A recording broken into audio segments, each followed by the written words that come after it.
जय भवानी, जय भवानी, जय राजपूताना। या देवी सर्वभूतेषु शक्ति रूपेण संस्थिता नमस्तस्ये नमस्तस्ये नमस्तस्ये नमो नमः। આજે આપણો જુનાગઢ જિલ્લાનું ક્ષત્રિય અસ્મિતાનું સંમેલન જ્યારે મળ્યું છે ત્યારે પ્રથમ મુરબ્બીઓ વડીલો શ્રીઓને હું અહીંથી વંદન કરું છું અને યુવાનોને મારા જય માતાજી, બધાને માતાઓને મારા નમન। તો આજે આપણે અસ્મિતાની લડાઈ માટે જ્યારે આપણા અસ્તિત્વ આપણું દેખાડવાનું છે ત્યારે હું વિશેષ તો કાંઈ નહીં કહી શકું, કારણ કે આપણે તો અહીંયા બધા સમજદાર સમાજ બેઠો છે અને બધા સમાજના સમર્થનમાં આપણી સાથે છે।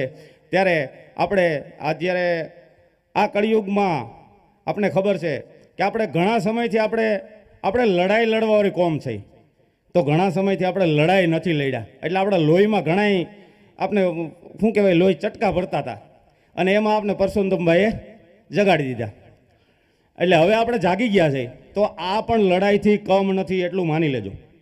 જે 7 તારીખે છે ને એ આપણું રણ સંગ્રામ, આપણી લડાઈનું મેદાન જ છે, માટે આપણે તે દિવસે બૂથ ઉપર કેવી રીતે મતદાન કરાવવું એ ખાસ આપણે જોવાનું છે। તો જ્યારે આ કળિયુગની અંદર મહાભારતની અંદર પણ કહેવામાં આવ્યું છે કે સંગે શક્તિ કલયુગે, આપણે બધા સાથે રહેશું તો ગમે તે વસ્તુ મોટી મોટી શક્તિઓ પણ આપણી પાસે આવી નમશે, કારણ કે પૂર્વે નમતી હતી અને આપણા લોહીમાં છે એ। તો જેવી રીતે એક સુભાષિત કીધું છે કે સંગ સદ્વમ સંવોદધ્વમ સંગો મનાસી જાનતામ દેવા ભાગમ યથા પૂર્વે સંજાનાના ઉપાસતે, કે દેવો અને દાનવોની જે દિવસે લડાઈઓ થતી હતી તે દિવસે દેવો એક સાથે મળીને લડતા હતા અને દાનવો નહોતા લડી શકતા, એટલે દાનવોની હાર થતી હતી। એટલે આપણે દેવો જેવી રીતે લડ્યા એવી રીતે આપણે લડવાનું, સાથે ચાલવાનું, સાથે બોલવાનું। અને આપણી સંકલન સમિતિ આપણે બહુ વ્યવસ્થિત માર્ગદર્શન કરે છે અને એ એવી રીતના આપણે માર્ગદર્શન ઉપર હાલ્યા ગયા છીએ અને આગળ પણ હાલ્યા જશું। અને આ સંગઠન આપણે આ ચૂંટણી પૂરતું નથી, આ સંગઠન હવે આપણે કાયમી માટે જાળવી રાખવાનું છે। કોઈ પણ પક્ષ આપણી હરી કરવા આવશે તેથી આપણે એને કાન મળીને ઊંચો કરી દેશું અને આપણે એ કરવું પડશે। એ નહીં કરો તો કાયમ આપણે ઘેટાના ટોળામાં બે કરવાનું છે। એટલે ખાસ એટલા માટે આપણે માતાજી પાસે કાયમ પ્રાર્થના કરીએ છીએ અને કાયમ પ્રાર્થના કરતા રહીએ છીએ કે કાયા જાજો સાબદી, અમારું નાક ન જાજો નખ, અમારું પાણી ન જાજો પાવરું ભલે ને લોહી વ્યા જાય।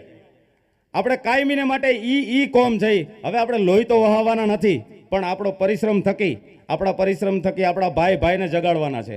હા, સ્વાભાવિક છે, આપણે ખબર છે કે આપણા સમાજના ઘણા એવા તાકાતવર માણસો છે જેઓને કંઈ ને કંઈ બાબતમાં નથી આવી શકતા, તો એને કોઈ દી ટોર્ચર નથી કરવાના, એને કોઈ આપણે કાંઈ કહેવાના નથી। આપણો ભાઈ છે, કોઈને કોઈ સત્તાના, કોઈને કોઈ નોકરિયાતના કોઈ પાબંદીમાં એને યા તો કોઈ સંગઠનને હિસાબે એ આપણી વચ્ચે ન આવી શકતા હોય તો એને આપણે વધારે ટોર્ચર કરીને આપણે કાંઈ કહેવાનું નથી।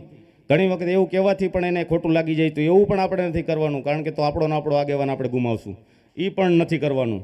આપણે માત્ર આપણે શક્તિ બતાવવાની હવે 7 તારીખે છે અને હવે આપણે આ સંમેલન કરીએ છીએ ને, હું તો એવું વડીલોને પછી મારા કરતાં વધારે ખબર પડતી હું, હવે આપણે સંમેલન બંધ કરી અને બૂથ ઉપર વહી જવાની જરૂર છે। હવે બધાને બૂથ ઉપર વહી જવાની જરૂર છે, કારણ કે આપણી પાસે દિવસો બહુ ટૂંકા છે, એટલા માટે આપણે બૂથ ઉપર જાય અને 7મી તારીખે એક વખત ભાજપને એમ થવું જોઈએ, અમે ભાજપની સાથે, તમને ખ્યાલ છે મેં પ્રથમ રાજીનામું મેં ધરી દીધું, હું તાલુકા ભાજપનો મહામંત્રી હતો ધોરાજી તાલુકાનો, અને જે દિવસે બહેનોએ પ્રથમ એમ કીધું ને કે અમે જોહર કરી તેથી મને હું મારી ઘરે બેઠો હતો તો મને એમ થઈ ગયું ઓહો, આવી આ 21મી સદીમાં આપણે જોહર કરવા પડે 21મી સદીમાં, તો આપણે કેદી જાગશું। એટલે મેં સાંજે જ નિર્ણય કરી લીધો, મેં કોઈ પણને ફોન નહોતો કર્યો, કોઈને નહોતું પૂછ્યું અને પરબારી જ મારી હાથે મેં પોસ્ટ બનાવી અને મેં મારા બધા આગેવાનોને બધાને મોકલી દીધી કે હું આજથી જ ભાજપમાં રાજીનામું દઈ દઉં છું।